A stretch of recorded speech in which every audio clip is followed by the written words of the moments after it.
Hello mga idol, kumusta? Ito na siya, tapos na yung palawanan Bali 80% mga loads, 80% ang natapos ko. Ayan siya Ayan mga loads Pwede na yan, pwede nang yan, pag isda. Pwede nang pag Kaso nga lang, medyo malakas pa yung agos. Mas maganda talaga yung tahimik yung kasi may bagyo kasi meron pang epekto yung bagyo. Bali ang gagawin ko lang mga idol dito, pasyal-pasyalan ko lang ito para makita ko, baka mamaya ito yung binabantayan ko rito, itong parte kasi gilid lang yan kapag tumakas yung tubig yan, ito kakainin niya lahat mga loads.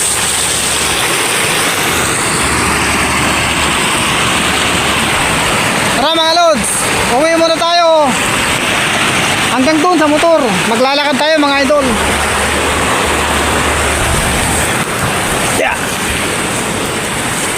Dito tayo dadaan sa may yan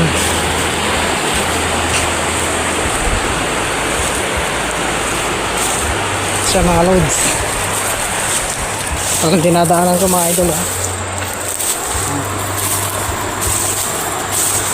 iniwan ko yung motor doon sa kabila, andun siya, andun siya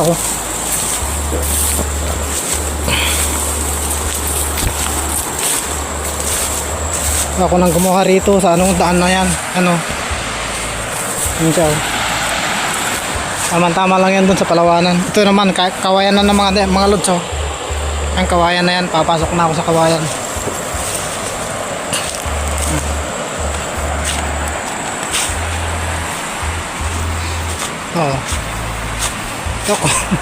Dito ako kumukuha ng kawayan mga idol.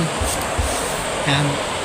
Kasi dito naman lamig sarap magkanunduyan dito mga loads. Pag magdadala ko ng duyan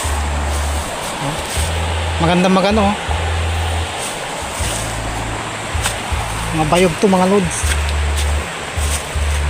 Tayo kumukuha ng pang natin doon sa palawanan kasi pinaalam naman na pinaalam ko na siya. Okay mga loads, pupunta na tayo sa may motor. Yung mga pinagkuhan ako rito, okay ko muna dyan. Okay mga loads, hanggang dito na lang.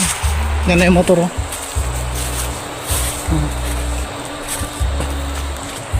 Okay, bye bye. Salut.